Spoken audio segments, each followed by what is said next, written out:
आज हम लोग बात करने वाले हैं रेस्पिरेटरी कंडीशन के बारे में। ठीक है, हम लोग पढ़ रहे थे इंडिकेशंस रसियन बात के। तो सबसे पहले हम पढ़ चुके थे इंडिकेशन में मस्कुलोस्केलेटन कंडीशन में क्या क्या इसके इंडिकेशंस हैं। इसके बाद सर्कुलेटरी सिस्टम के बारे में पढ़े कि सर्कुलेटरी सिस्टम में किसमें क्या क्या कौन कौन सी कंडीशंस में बेनिफिशियल है। अब हम लोग बात करने वाले हैं रेस्पिरेटरी कंडीशन के बारे में। ठीक है, कि रेस्पिरेटरी कौन कौन सी रेस्पिरेटरी कंडीशन होती हैं जिनमें हम रसियन बात दे सकते हैं। ठीक है, तो रसियन बात में पता ही इसमें क्या लेते हैं, वार्म मॉइस्ट स्टीम ली जाती है। ठीक है, इसके बाद फिर क्या किया जाता है, वहाँ पे वेसो कंस्ट्रक्शन के लिए कोल्ड एक्सपोजर दिया जाता है। ठीक है, तो इसको एज ए कह सकते हैं, ये डिजीज़ को क्योर नहीं करती है, लेकिन ये क्या करती है, एज ए सपोर्टिव थेरेपी के रूप में इसका यूज किया जाता है। ठीक है, तो इसमें सबसे पहले बात करते हैं हम कौन से सिम्टम्स की, साइनोसाइटिस की कंडीशन। तो साइनोसाइटिस में ये कह सकते हैं यूज़फुल रहेगी। तो साइनोसाइटिस में क्या होता है, मेनली जो साइनसेस होते हैं वहाँ पे जो म्यूकोसल लाइनिंग होती है उसमें इन्फ्लामेशन हो जाता है, जिसके कारण नासल ब्लॉकेज की कंडीशन होती है और वहाँ पे फेशियल पेन है, हेडेक की कंडीशन है, म्यूकस थिक होने लगता है। ठीक है, तो ये सारी चीज़ें होने लगती हैं। अगर वहाँ हम रसियन बात देते हैं तो उसकी वजह से, क्योंकि उसमें वार्म मॉइस्ट स्टीम रहती है, तो उसकी वजह से क्या होगा, जो नासल म्यूकोसा होता है वो नासल म्यूकोसा वहाँ पे मॉइस्ट होगा। मॉइस्ट होने से क्या होता है, जो वहाँ पे थिक म्यूकस होगा वो धीरे धीरे वहाँ पे डायलेट होने लगेगा, थिन हो जाएगा, और वहाँ पे जो साइनस ड्रेनेज होगा वो आसानी से वहाँ पे निकल जाएगा। ठीक है, तो ये रहता है, जिससे क्या होगा, वहाँ पे जो एयरवे ऑब्स्ट्रक्शन होगा वो ओपन हो जाएगा। ठीक है, और नासल कंजेशन वहाँ पे रिड्यूस हो जाएगा। तो ये अलग अलग कंडीशंस होती हैं जिसमें क्या हम इसको एज ए सपोर्टिव थेरेपी के रूप में दे सकते हैं। सेकेंड है क्रोनिक ब्रोंकाइटिस। अगर किसी के क्रोनिक ब्रोंकाइटिस की कंडीशन होती है तो उसमें भी हम इसको अप्लाई करते हैं। ठीक है, क्योंकि जो क्रोनिक ब्रोंकाइटिस होती है उसमें क्या हो जाता है, ब्रोंकाई में इन्फ्लामेशन हो जाता है। ठीक है, जिससे क्या होता है, वहाँ पे परसिस्टेंट कफ की कंडीशन बनी रहती है। इसके अलावा ऑब्स्ट्रक्शन हो जाता है, क्योंकि वहाँ पे स्पूटम की थिकनेस बढ़ जाती है, तो इसकी वजह से स्पूटम का डिपोजिशन होने लगता है। अब जब डिपोजिशन होने लगेगा तो इसकी वजह से क्या होगी, वहाँ ब्रीदिंग डिफ़िकल्टी होगी, सांस लेने में परेशानी होगी। ठीक, तो फिर वहाँ भी हम क्या करेंगे, इसको एज ए सपोर्टिव थेरेपी देंगे।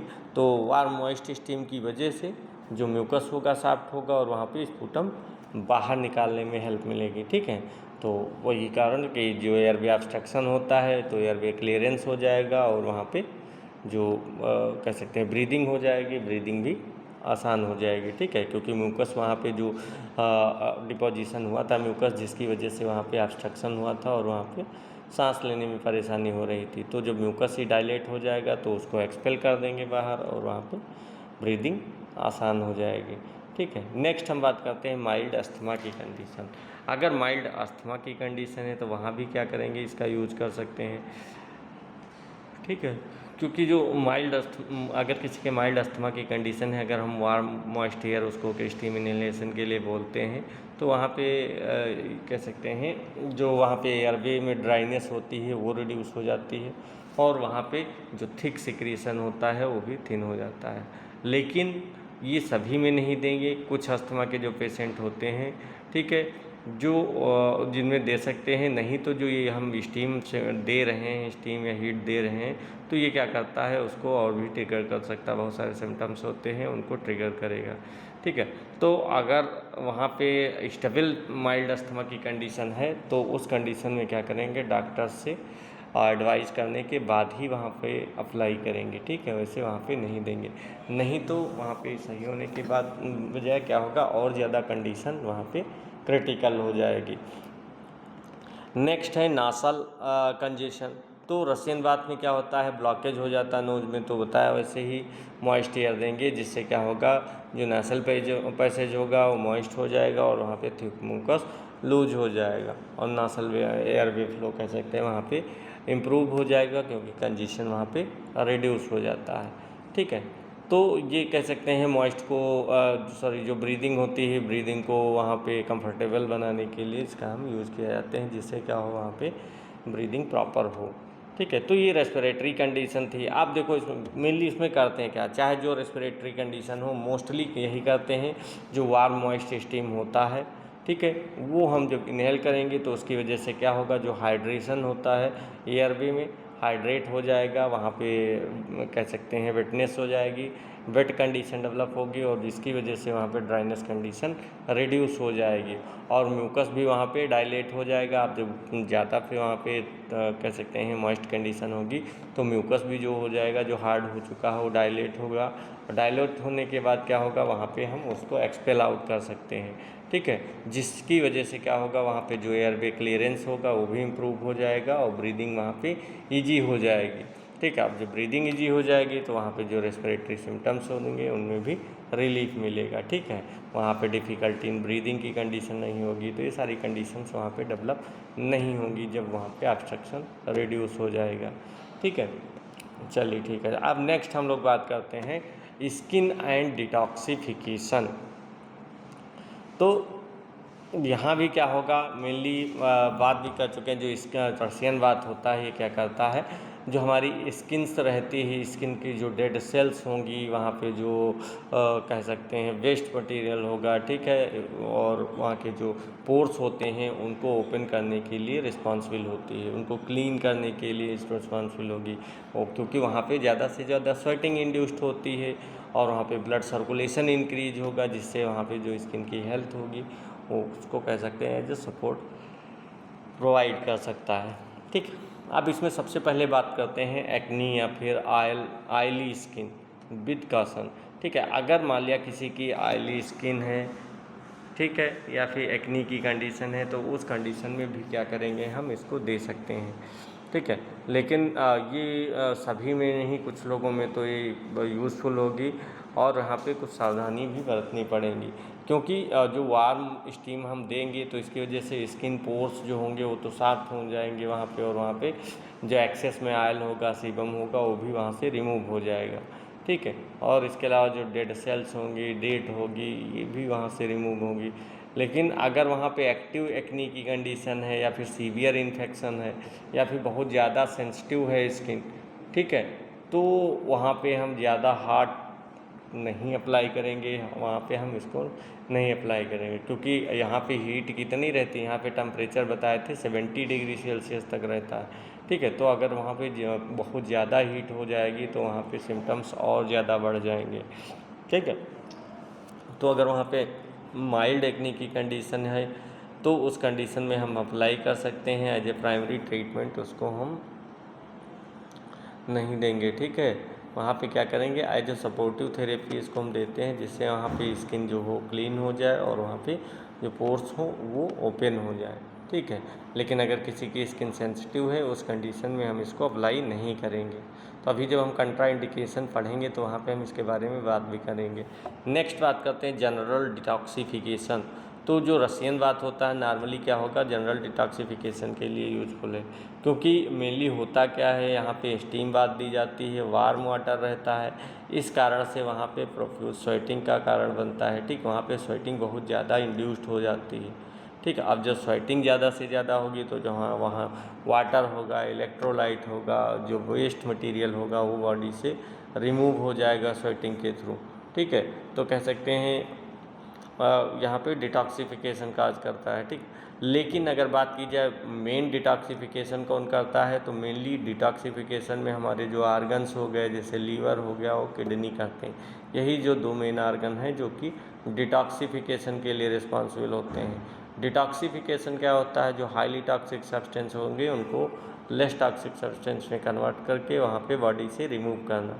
तो जैसे कि लीवर में क्या होता है, लीवर में वहाँ पे यूरिया का फार्मेशन होता है। यूरिया किससे बनता है, अमोनिया से बनता है, ठीक है।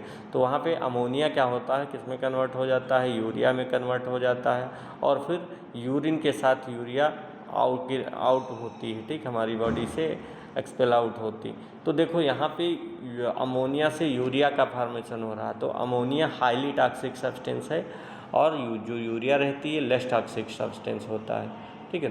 तो यहाँ पे लीवर का फंक्शन यही रहता है कि लीवर क्या करता है, वहाँ पे जो बॉडी को डिटॉक्स करता। अब जब यूरिया में कन्वर्ट हो जाएगा तो जो हाईली टॉक्सिक था अमोनिया वो किस में कन्वर्ट हो गया, लेस टॉक्सिक सब्सटेंस में, ठीक, और वहाँ से बॉडी से रिमूव हो गया, ठीक है। तो इसीलिए यहाँ पे जो किडनी है और लीवर है मेन डिटॉक्सिफाइंग आर्गन रहते हैं, ठीक है। लेकिन इसके अलावा कह सकते हैं जो स्किन होती है वो भी एज ए सपोर्टिव कह सकते हैं होती है, ठीक है। वैसे इसका और भी काम रहता है, ये क्या करता है, हीट रेगुलेशन में हेल्प करती है स्किन, ठीक है। स्किन जो हमारी है हीट रेगुलेशन में और वहाँ पे क्लीनिंग के लिए रिस्पॉन्सिबल होती है, ठीक है।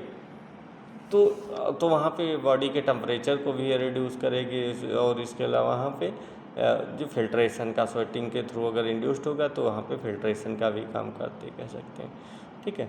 नेक्स्ट है इम्प्रूविंग स्वेट ग्लैंड फंक्शंस।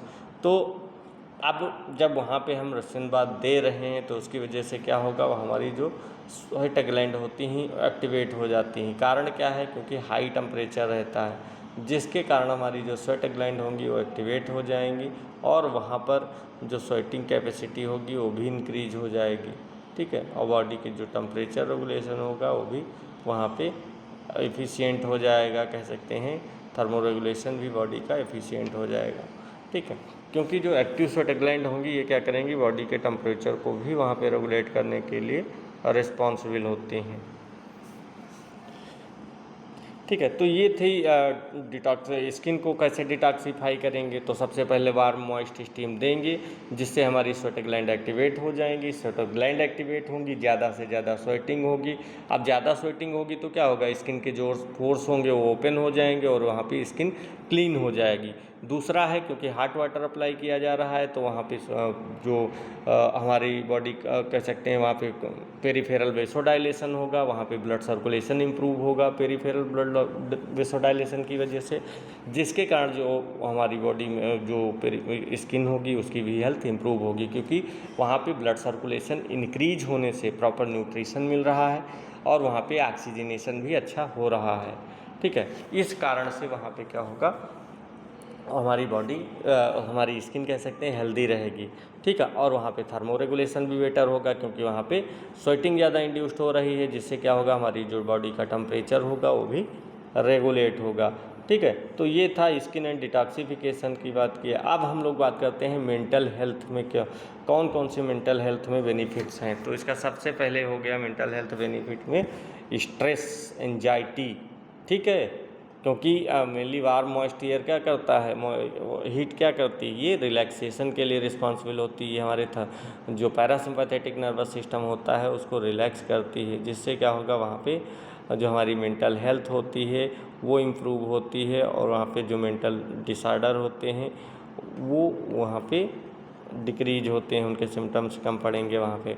लेकिन इसको एज ए सपोर्टिव थेरेपी ही देंगे। मैं शुरुआत से कहता आ रहा हूँ कि यहाँ का कोई पर्टिकुलर इसका ट्रीटमेंट नहीं रहता, लेकिन वहाँ पे तो मेडिसिन्स तो आप चलाएंगे ही, साथ में इसको हम देते हैं तो एज ए सपोर्टिव थेरेपी में ये यूज़ करते हैं, ठीक है। तो जो अगर कोई मेंटल डिसऑर्डर है तो कह दो वहाँ पे केवल हाइड्रोथेरेपी दे के उसको हम सही कर दें तो नहीं होगा।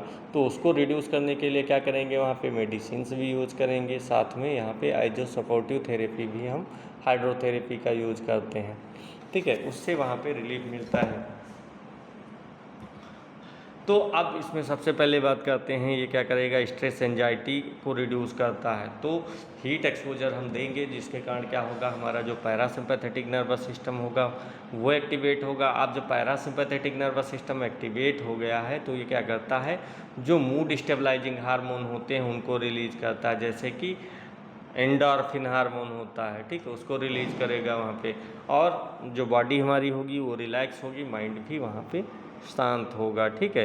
तो वहाँ कह सकते हैं, तो इसी कारण से वहाँ पे अगर किसी पर्सन का स्ट्रेस लेवल बढ़ा हुआ है तो वहाँ पे हम क्या देंगे, थेरेपी दे सकते हैं, रसायन बात दे सकते हैं, जिसके कारण क्या होगा, उसके जो स्ट्रेस लेवल होगा वो रिड्यूस होगा या फिर एंजाइटी रिड्यूस होगी। नेक्स्ट है फटीग की कंडीशन।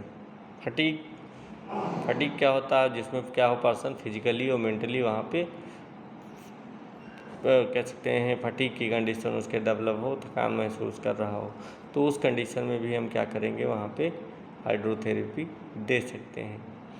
तो इसमें क्या करेंगे वहाँ पे, तो जब हम हीट थेरेपी देंगे तो उसकी वजह से क्या होगा, वहाँ पे ब्लड सर्कुलेशन इंक्रीज होगा। अब जब ब्लड सर्कुलेशन इंक्रीज हो रहा है तो वहाँ पे जो हमारा न्यूट्रिएंट है, ऑक्सीजन की डिलीवरी है, वो भी इम्प्रूव होगी। इसके अलावा मसल्स रिलैक्स होती हैं, ठीक है। और वहाँ पे जो कोल्ड इमर्शन देंगे बाद में, उसकी वजह से जो पर्सन होगा वो फ्रेश और एनर्जेटिक फील करता है। क्योंकि रशियन बाथ में क्या होता है, पहले हम वहाँ पे हॉट वाटर अप्लाई करेंगे, मतलब स्टीम बाथ देंगे, उसके बाद उसको क्या करते हैं, दूसरे चैम्बर में ले जाते हैं जहाँ पे कोल्ड एक्सपोजर होता है, ठीक है। तो मैंने बताया भी था कि जो रशियन बाथ होता है इसके लिए कितने चैम्बर होते हैं, 3 चैम्बर्स रहते हैं।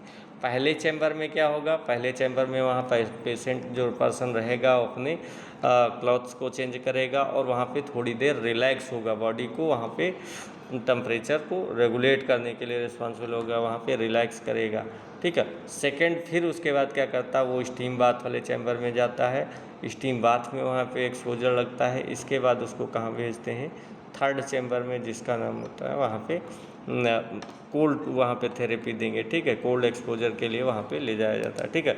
तो इसकी वजह से क्या होगा, वहाँ पे उसका टेम्परेचर रेगुलेट होगा। जब वो पहले हॉट वाटर अप्लाई किया जा रहा है, बाद में कोल्ड वाटर अप्लाई कर रहे हैं, तो उसकी वजह से जो उसका कह सकते हैं कोल्ड इमर्शन से उसका ब्लड सर्कुलेशन इम्प्रूव होगा और वहाँ पे कह सकते हैं उसकी रिकवरी भी फास्ट होगी, वो पेशेंट वहाँ पे रिफ्रेश महसूस करेगा, ठीक है। नेक्स्ट बात करते हैं इंसोम्निया की कंडीशन। इंसोम्निया क्या होता है, जिनको हम अनिद्रा कहते हैं, ठीक है, और जिसको प्रॉपर वहाँ पे कह सकते हैं नींद नहीं आती है, ठीक है। वहाँ पे यही कारण रहता है क्योंकि वहाँ पे पेशेंट को प्रॉपर वहाँ पे नींद नहीं आती, तो उस कंडीशन में एज ए सपोर्टिव थेरेपी हम कह सकते हैं इसको दे सकते हैं। तो यहाँ पे जो हीट हम यूज करेंगे या मॉइस्ट हीट यूज करेंगे तो क्या करता है, जो हार्ट जो हमारी जब हम हीट थेरेपी देंगे तो उसकी वजह से क्या होगा, हमारा जो नर्वस सिस्टम होगा वो रिलैक्स होगा। बताया भी तो क्या कहता है, जो हमारा पैरासिम्पैथेटिक नर्वस सिस्टम होता है वो एक्टिवेट होता है, ठीक है। और इसके अलावा जिसके कारण क्या होगा, वहाँ पे वो रिलैक्सेशन के लिए रिस्पॉन्सिबल होता है, तो हमारा जो मेंटल टेंशन होगी वो रिड्यूस होगी, माइंड रिलैक्स होगा। और जो बॉडी को क्या करने के वहाँ पे स्लीप के लिए वहाँ पे उसको प्रिपेयर करती है, ठीक है। तो इसको मोस्टली अगर लिया कितने टाइम जाता है, पूछा जाए तो शाम के टाइम में लिया जाता है, क्योंकि शाम के टाइम में क्या करेंगे, बाथ लेने के बाद वहाँ पे जो स्लीप क्वालिटी होती है वो बेहतर हो जाती है, ठीक है। तो इस कारण से वहाँ पे क्या करेंगे, हम थेरेपी दे सकते हैं। कारण यही है क्योंकि वहाँ पे जो पैरासिम्पैथेटिक नर्वस सिस्टम है वो एक्टिवेट हो जाता है, ओके। तो वहाँ पे देंगे, ठीक है। तो हमने बताया कि मान लिया किसी के मेंटल हेल्थ में थेरेपी देना है, रशियन बाथ देना है, तो क्या करेंगे, सबसे पहले उसको वार्म मॉइस्ट हीट में ले जाएंगे, जहाँ पे क्या होगा, पैरासिम्पैथेटिक नर्वस सिस्टम एक्टिवेट होगा। और जब पैरासिम्पैथेटिक नर्वस सिस्टम एक्टिवेट होगा तो वहाँ पे एंडोर्फिन हार्मोन रिलीज होता है, जो कि मेंटल रिलैक्सेशन के लिए रिस्पॉन्सिबल होगा। और वो जिससे जो मेंटल रिलैक्सेशन होगा तो वहाँ पे जो स्ट्रेस है, एंजाइटी है, वो भी रिड्यूस होगी और वहाँ पे जो स्लीप क्वालिटी होगी वो बेटर होगी और वहाँ पे फटीग की कंडीशन भी रिड्यूस होगी, ठीक है। नेक्स्ट अब हम लोग बात करने वाले हैं जनरल हेल्थ के बारे में। जनरल हेल्थ में जैसे बहुत सारी कंडीशंस, ओबेसिटी हो गया, लो इम्यूनिटी हो गया, इन सब के बारे में बात करने वाले हैं, ठीक है। तो जनरल हेल्थ को भी ये क्या करते हैं, सपोर्ट करती है। तो सबसे पहले बात करते हैं ओबेसिटी की कंडीशन, ठीक है। ओबेसिटी की कंडीशन, तो इसमें क्या करेंगे हम, अगर वहाँ पे एक्सपोजर देंगे, रशियन बाथ देंगे, तो उससे क्या होगा, वहाँ पे जो टेम्परेचर होगा वो क्योंकि हाई रहता है, इस कारण से वहाँ पे जो कैलोरी एक्सपेंडिचर होगा वो टेम्परेली वहाँ पे इंक्रीज कर जाएगा, ठीक है। और वहाँ पे स्वेटिंग बहुत ज़्यादा होगी क्योंकि वहाँ पे हॉट वाटर है, इसका मॉइस्ट एयर है, इस कारण से। इसके अलावा जो स्वेटिंग ज़्यादा इंड्यूस होगी और जो वेट रहता है वो कुछ टाइम के लिए वहाँ पे क्या हो सकता है, लो हो सकता है, क्योंकि मोस्टली वेट लॉस के कारण ही होता है, ठीक है। अब इसमें होता क्या है, अगर देखा जाए ओबेसिटी में क्या होता है, जिसको मोटापा कहते हैं, वहाँ पे वेट इंक्रीज कर जाएगा, तो वो इसीलिए थेरेपी देते हैं, जिससे क्या होगा, वहाँ पे जब हम हॉट वाटर अप्लाई करेंगे तो वहाँ पे जो कैलोरीज एक्सपेंडिचर होगा वो बहुत ज़्यादा हो जाता है, कैलोरी जब एक्सपेंडिचर ज़्यादा होगा वहाँ पे स्वेटिंग ज़्यादा से ज़्यादा इंड्यूस्ड होगी, तो वहाँ पे वेट लॉस होना लाजमी है, ठीक है। थोड़ा बहुत वेट वहाँ पे लॉस होता है, ठीक है। नेक्स्ट है, अगर हम परमानेंट वेट लॉस के लिए क्या करेंगे, तो वहाँ पे जो अपनी डाइट होता है उसको बैलेंस करेंगे और एक्सरसाइज रेगुलर करेंगे, लाइफ स्टाइल को मॉडिफाई करेंगे, तो इन चीज़ों को करके हम क्या कर सकते हैं, वहाँ पे ओबेसिटी को रिड्यूस कर सकते हैं, ठीक है। तो जो रसियन बात होती है ये फैट को बर्न नहीं करती, ये केवल क्या करती है, वेट को मैनेजमेंट करने के लिए वहाँ पे एक सपोर्टिव थेरेपी के रूप में यूज़ किया जाता है, ठीक है। नेक्स्ट है फटीग सिंड्रोम की कंडीशन, क्रोनिक फटीग की कंडीशन है अगर किसी को, तो उसके लिए क्या करेंगे, तो उसमें भी क्या होता है, वहाँ पे रसियन बात ही यूज़फुल रहता है, क्योंकि ये क्या करता है, जो मसल्स होती हैं वो रिलैक्स करता है, क्योंकि हार्ट वाटर है, ठीक है, इसलिए मसल्स को रिलैक्स करेगा और वहाँ पे जो ब्लड सर्कुलेशन होगा उसको इम्प्रूव करेगा। ब्लड सर्कुलेशन के अलावा मेंटल रिलैक्सेशन के लिए रिस्पॉन्सिबल होता है, ठीक है। तो जो ये कह सकते हैं जो फटीग की कंडीशन है, क्रोनिक फटीग सिंड्रोम की कंडीशन है, उसके जो जितने जो पेशेंट्स रहेंगे उनको सभी को एक जैसा वहाँ पे कह सकते हैं बेनिफिट्स नहीं मिलेगा, ठीक है। इसमें यहाँ पे क्या रहेगा, इंडिविजुअल कैसा है उसको असेसमेंट करने की रिक्वायरमेंट यहाँ पे पड़ती है, ठीक है। नेक्स्ट हम लोग बात करने वाले हैं लो इम्यूनिटी के बारे में। अगर वहाँ पे लो इम्यूनिटी है किसी पर्सन की, तो उस कंडीशन में क्या करेंगे, वहाँ पे अगर रेगुलर हीट एक्सपोजर हम देते हैं तो उससे जो उसको ओवरऑल वेलबींग होगा वो इम्प्रूव होगा, ब्लड सर्कुलेशन इम्प्रूव होगा और वहाँ पे जो रिकवरी होगी वो भी फास्ट होगी, ठीक है, क्योंकि वहाँ पे हमारी जो सेल्स होते हैं उनकी एक्टिविटी वहाँ पे इंक्रीज हो जाती है, ठीक है। तो वहाँ पे मेनली जब सेल्स की एक्टिविटी हुई, इम्यून सेल्स की एक्टिविटी जब हमारे बॉडी में इंक्रीज होगी तो क्या होगा, वहाँ पे जो इम्यूनिटी बूस्ट होगी तो उससे वहाँ पे जो इन्फेक्शन होता है उसका भी रिस्क वहाँ पे रिड्यूस हो जाता है, ठीक है। बाकी ऐसा नहीं कि ये डायरेक्टली वहाँ पे इन्फेक्शन को वहाँ पे ट्रीट करे, ठीक है। ये एज ए सपोर्टिव थेरेपी देंगे, जिससे क्या होगा, वहाँ पे जब हमारी इम्यूनिटी को बूस्ट करेगा, जब इम्यूनिटी बूस्ट होगी तो वहाँ पे इन्फेक्शन के चांस कम हो जाएंगे, ठीक है। नेक्स्ट है पुअर थर्मो रेगुलेशन। अब पुअर थर्मो रेगुलेशन में क्या होता है, वहाँ पे ऐसा पर्सन जिसका जो बॉडी का टेम्परेचर है रेगुलेट करने की, उसको टेम्परेचर को रेगुलेट करने की कैपेबिलिटी वहाँ पे कम हो जाती है, ठीक है। तो कुछ पर्सन्स ऐसे रहते हैं जिसमें एडाप्टेशन को वहाँ पे सपोर्ट कर सकती है, ठीक है। तो वहाँ पे अगर हम रसियन बात दे रहे हैं जिनमें पुअर थर्मो रेगुलेशन की थर्मो रेगुलेशन होता है, तो उनमें हम इसको दे सकते हैं, ठीक है। तो उसके लिए क्या करेंगे, वहाँ पे heat and cold alternating exposure देते हैं, ठीक है, जिसकी वजह से वहाँ पे क्या करेंगे, ठीक है। तो इसमें क्या, जब हम हीट, क्योंकि यहाँ पे हीट एंड कोल्ड एक्सपोजर दोनों तरह का दिया जाता है, तो अगर हम यहाँ पे alternate heat and cold exposure दे रहे हैं, पहले हम उसको हीट एक्सपोजर दे रहे हैं, वो भी कौन सा, स्टीम बाथ समझ लो दे रहे हैं, स्टीम बाथ देंगे तो क्या होगा, उसकी जो थर्मो रेगुलेटरी मैकेनिज्म होती है वो एक्टिवेट होगी जाके, और वहाँ पे स्वेट ग्लैंड भी बताया स्टिमुलेट होंगी, स्वेट ग्लैंड होंगी, जिससे क्या हो, स्वेटिंग ज़्यादा इंड्यूस्ड होगी, और इसके अलावा जो ब्लड वेसल्स रहते हैं उनकी इलास्टिसिटी भी इम्प्रूव होती है, ठीक है। वो भी कह सकता है उनका भी रिस्पॉन्स इम्प्रूव होगा, क्योंकि alternate hot and cold exposure देने से क्या होता है, जो थर्मो रेगुलेशन की कैपेसिटी होती है उसको अडाप्ट करने की प्रोबेबिलिटी, कह सकते हैं अडाप्टेबिलिटी उसकी बढ़ती है, ठीक है। इस कारण से वहाँ क्या करते हैं, अगर हम alternate hot and cold exposure या रसियन बाथ देते हैं तो क्या होगा, अगर किसी का पुअर थर्मो रेगुलेशन की कंडीशन है तो भी वहाँ पे थर्मो रेगुलेशन की कैपेबिलिटी वहाँ पे उसकी बढ़ेगी, और इसके अलावा वहाँ पे डिटॉक्सिफिकेशन भी काज होगा, और वहाँ पे जो ब्लड वेसल्स होंगी उनका भी रिस्पांस इम्प्रूव होगा, क्योंकि जब हम हॉट वाटर अप्लाई करेंगे तो जो पेरीफेरल ब्लड सर्कुलेशन होगा वो इम्प्रूव होगा, और वहाँ पे जो सर्कुलेशन इम्प्रूव होगा तो फिर वहाँ पे न्यूट्रिएंट्स की डिलीवरी भी इम्प्रूव होगी, ओके। तो अगर इसको हम देखें तो क्या करते हैं, इसमें सबसे पहले हम क्या करेंगे, रसियन बाथ देंगे। रसियन बाथ का मतलब हो गया वहाँ पे हम या हॉट वाटर और कोल्ड वाटर दोनों अप्लाई कर रहे हैं, ठीक है। तो जब हम hot and cold water apply करेंगे तो उसकी वजह से क्या होगा, वहाँ पे जो ब्लड सर्कुलेशन होगा वो इम्प्रूव होगा। कह सकते हैं जो पेरीफेरल ब्लड सर्कुलेशन होगा वो इम्प्रूव होगा। अब जो ब्लड सर्कुलेशन इम्प्रूव होगा तो वहाँ पे ऑक्सीजन की डिलीवरी इम्प्रूव होगी, न्यूट्रिएंट्स की डिलीवरी इम्प्रूव होगी, मसल्स हो गई वो भी रिलैक्स होंगी, मेंटल रिलैक्सेशन बढ़ेगा क्योंकि हमारा जो पैरासिम्पैथेटिक नर्वस सिस्टम होता है वो एक्टिवेट होगा।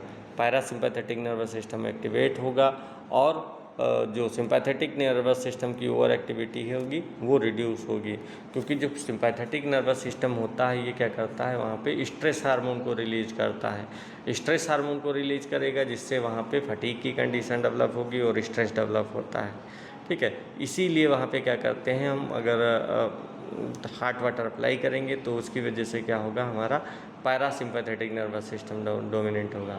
पैरासिम्पैथेटिक नर्वस सिस्टम क्या करता है, ये रिलैक्सेशन के लिए रिस्पॉन्सिबल होता है। वहाँ पे कह सकते हैं अगर माइंड को रिलैक्स करने के लिए रिस्पॉन्सिबल होगा तो वहाँ पे मसल्स को रिलैक्स करने के लिए रिस्पॉन्सिबल होगा। तो जब हम रसियन बाथ देंगे तो क्या होगा, वहाँ पे जो मसल्स होंगी वो रिलैक्स होगी, मेंटल रिलैक्सेशन मिलेगा, सर्कुलेशन इम्प्रूव होगा और वहाँ पे जब जो स्वेटिंग इंड्यूस्ड होगी, तो जब स्वेटिंग इंड्यूस्ड होगी तो क्या होगा, वहाँ पे जो हमारा थर्मो रेगुलेशन होगा वो भी वहाँ पे इम्प्रूव होगा, ठीक है। और वहाँ पे कह सकते हैं एज ए सपोर्टिव थेरेपी इसको हम यूज कर सकते हैं वहाँ पे, जिससे क्या होगा, ओवरऑल जो हमारी जनरल हेल्थ होगी वो इम्प्रूव होती है। ओके क्लास, तो ये थे आपके इंडिकेशंस, कौन कौन से इंडिकेशंस होते हैं, कौन कौन सी कंडीशंस में हम इसको अप्लाई कर सकते हैं, ठीक है। तो हर एक सिस्टम के अनुसार मैंने बताया, जैसे सबसे पहले मैंने बताया मस्कुलोस्केलेटन सिस्टम में, जिसमें क्रोनिक आर्थराइटिस, रोमेटॉइड आर्थराइटिस हो गया, fibromyalgia, muscle spasm, post exercise stiffness, उसमें दे सकते हैं। सर्कुलेटरी सिस्टम में पुअर पेरीफेरल सर्कुलेशन है या फिर हाइपरटेंशन की कंडीशन है, वैस्कुलर फटीग की कंडीशन है, तब अप्लाई कर सकते हैं। इसके अलावा रेस्पिरेटरी कंडीशन में साइनोसाइटिस हो गया, क्रोनिक ब्रोंकाइटिस हो गया, माइल्ड अस्थमा हो गया, नेजल कंजेशन हो गया, तो इन सब को रिमूव करने के लिए हम क्या करते हैं, वहाँ पे थेरेपी दे सकते हैं, ठीक है। इसके अलावा स्किन को डिटॉक्सीफाई करने के लिए अगर वहाँ पे एक्नी की कंडीशन है, ऑयली स्किन है, तो वहाँ पे अप्लाई करेंगे। लेकिन अगर एक्टिव एक्नी की कंडीशन है तो उस कंडीशन में नहीं भी अप्लाई करेंगे। जनरल डिटॉक्सिफिकेशन के लिए कह सकते हैं, स्वेटिंग को इम्प्रूव करने के लिए, एसोटिक ग्लैंड के फंक्शंस को इम्प्रूव करने के लिए वहाँ पे हम इसको अप्लाई कर सकते हैं। इसी तरह मेंटल हेल्थ से रिलेटेड बताया, अगर किसी को एंजाइटी है, स्ट्रेस है, फटीग है, इंसोम्निया की कंडीशन है, तो उस कंडीशन में भी हम इसको अप्लाई किया जाता है, ठीक है। तो उसमें दे सकते हैं। फटीग की कंडीशन है तो फटीग की कंडीशन में भी इसको हम अप्लाई करेंगे, या फिर इंसोम्निया की कंडीशन है, प्रॉपर नींद नहीं आ रही है, तो उस कंडीशन में भी हम इसको अप्लाई करेंगे, जिससे उसका मेंटल रिलैक्सेशन होगा वहाँ पे और वहाँ पे उसको रिलीफ मिलेगा, ठीक है। और इसके अलावा जनरल हेल्थ की बात करते हैं, अगर किसी पेशेंट के ओबेसिटी की कंडीशन है तो वहाँ पे एज ए सपोर्टिव थेरेपी दे सकते हैं। क्रोनिक फटीग सिंड्रोम की कंडीशन है या फिर इम्यूनिटी उसकी बहुत ज़्यादा वीक है तो उस कंडीशन में भी अप्लाई करते हैं। तो हॉट वाटर या फिर स्टीम बाथ क्या करता है, वहाँ पे जो हमारे जो ल्यूकोसाइट्स होते हैं उनकी एक्टिविटी को यहाँ पे इम्प्रूव करता है, जिससे हमारी जो इम्यूनिटी होती है वो बूस्ट होती है, ठीक है। इसके अलावा थर्मो रेगुलेशन, अगर किसी में प्रॉपर थर्मो रेगुलेशन नहीं हो रहा है तो उस कंडीशन में अप्लाई करते हैं। तो ये थे इतने इंडिकेशंस जिनके बारे में हमने बात की। अब हम बात करने वाले हैं कंट्रा इंडिकेशंस के बारे में, तो इसको हम नेक्स्ट क्लास में बात करेंगे, क्या क्या कंट्रा इंडिकेशंस होते हैं, कौन सी ऐसी कंडीशंस हैं जिसमें हम इसको अप्लाई नहीं करेंगे, अगर अप्लाई उस समय करते हैं तो पेशेंट को वहाँ पे बहुत ज़्यादा ही प्रॉब्लम्स हो सकती है, ठीक है। तो आज इतना ही रखते हैं, बाकी नेक्स्ट क्लास में अगर आप अपना मेडिकल स्टोर चला रहे हैं और उसे फार्मा क्लिनिक में चेंज करना चाहते हैं तो आपके लिए एक बेस्ट कोर्स है जिसका नाम है टेलीमेडिसिन, ठीक है। इसमें आपको बताया जाएगा कैसे आप अपने मेडिकल स्टोर को कॉरपोरेट मेडिकल स्टोर में बेहतर कर सकते हैं, उससे बेहतर कर सकते हैं और एक हेल्थ केयर का इकोसिस्टम वहाँ पे डेवलप कर सकते हैं, ठीक है।